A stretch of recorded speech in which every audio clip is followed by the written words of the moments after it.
Welcome to Glow Tide Fairy Tales. ஏலோரியா என்ற அழகான ராஜ்யத்தில் அனைவராலும் நேசிக்கப்பட்ட இளவரசன் ஆரியன் வாழ்ந்தான். ஆனால் ஒரு நாள் இருள் சக்திகளை தன் கையில் வைத்திருந்த கொடிய மந்திரவாதி பொறாமையிலும் கோபத்திலும் அவனுக்கு கொடிய சாபம் போட்டான். அந்த சாபம் பகலில் முழுவதும் கல்லாக மாற வேண்டும். இரவு மட்டும் வந்தால் உயிர் திரும்பி மனிதனாக மாறலாம். இது என்ன வாழ்க்கை? உயிரோடு இருப்பது இரவிலேயே. நான் என் மக்களை பார்த்து பேசக்கூட முடியாமல் கல்லின் உடலில் சுற்றி வட்டமா அடைக்கப்பட்ட என் மகனை இப்படி பார்க்கும் ஒவ்வொரு நாளும் அரசனாக இருந்த பெருமையெல்லாம் சிதறிப் போகிறது.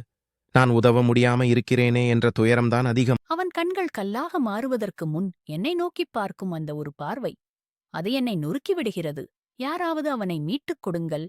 அந்த வேண்டுதலை தொலைதூரத்திலிருந்த ஒரே ஒரு மனம் மட்டும் கேட்டது. அது போர் வீர ராணி மீரா. ஒரு உயிர் சாபத்தினால் அழிந்து கொண்டு போகிறது என்று கேட்டவுடன் நான் அமைதியாக இருக்க முடியாது. அவனை நான் காப்பாற்ற வருகிறேன். எவ்வளவு இருட்டான சாபம் இருந்தாலும் நான் அதை எதிர்த்து நின்று. பழைய அரண்மனைக் கதவை தள்ளி மீரா உள்ளே நுழைந்தாள். அந்த நேரத்தில் ஆரியன் உயிர் திரும்பும் தருணம் தொடங்கியது. நீங்கள் யார்? இங்கே யாரும் வரமாட்டார்கள். இந்த அரண்மனை பயத்தை மட்டுமே தாங்கிக் கொண்டிருக்கிறது. நான் மீரா. உன் சாபத்தை பற்றி கேட்டேன். உன் வேதனையை கண்ணால் பார்த்தவுடன் இது விதியல்ல என்று தெரிஞ்சது. அதை உடைக்க நான் வந்திருக்கிறேன். என் வாழ்க்கையில் ஒருவராவது வருவார்கள் என்று நான் எப்போதுமே நினைக்கவில்லை. ஆனால் இந்த பாதை மிகவும் ஆபத்தானது. ஆபத்து இருந்தால்தான் நான் வருவேன். பயத்திற்காக நான் எதையும் விட்டுவிட மாட்டேன். திடீரென இருள் அதிர்ந்து மந்திரவாதியின் சிரிப்பு. ஹா, என் சாபத்தை உடைக்க வர்றவளா நீ? இளவரசனையும் இந்த ராஜ்யத்தையும் நான் கட்டுப்படுத்த முடியாதென்று நினைக்காதே. இந்த சாபம் இரத்தத்தில் பதிந்தது. ஹா! உன் வார்த்தைகள் என்னை அசைக்காது. உயிரை மீட்பது என் பாக்கியம். உன்னை நிறுத்துவது என் கடமை. என்னுடன் யுத்தம் பண்ண நினைக்கும் தைரியம் உனக்கு இருக்கிறது.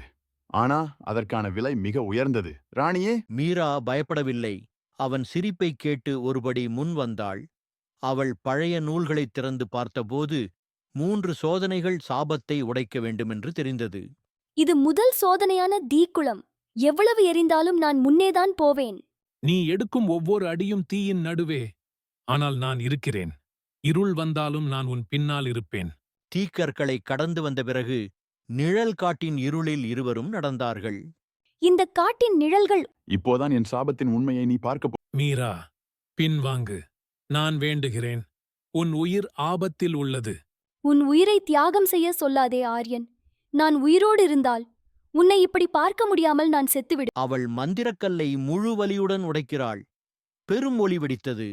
சாபம் உடைந்தது. அந்த ஒளியின் நடுவே ஆரியன் மீண்டும் மனிதனாக அவளை நோக்கி நின்றான். நீ என்னை உயிரோடு வைத்ததில்லை. என் இதயத்தையும் மீட்டாயே மீரா.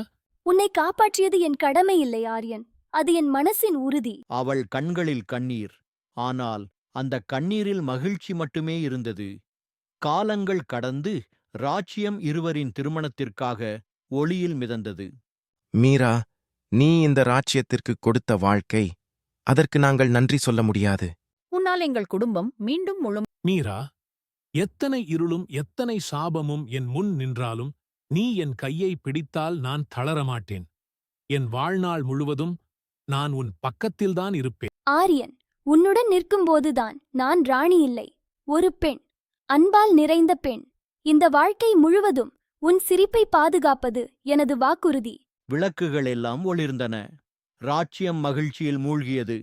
2 இதயங்கள் போரையும் சாபத்தையும் வென்று ஒன்றாக நின்ற அந்த தருணம், அதே அவர்களின் வாழ்வின் உண்மையான தொடக்கம்.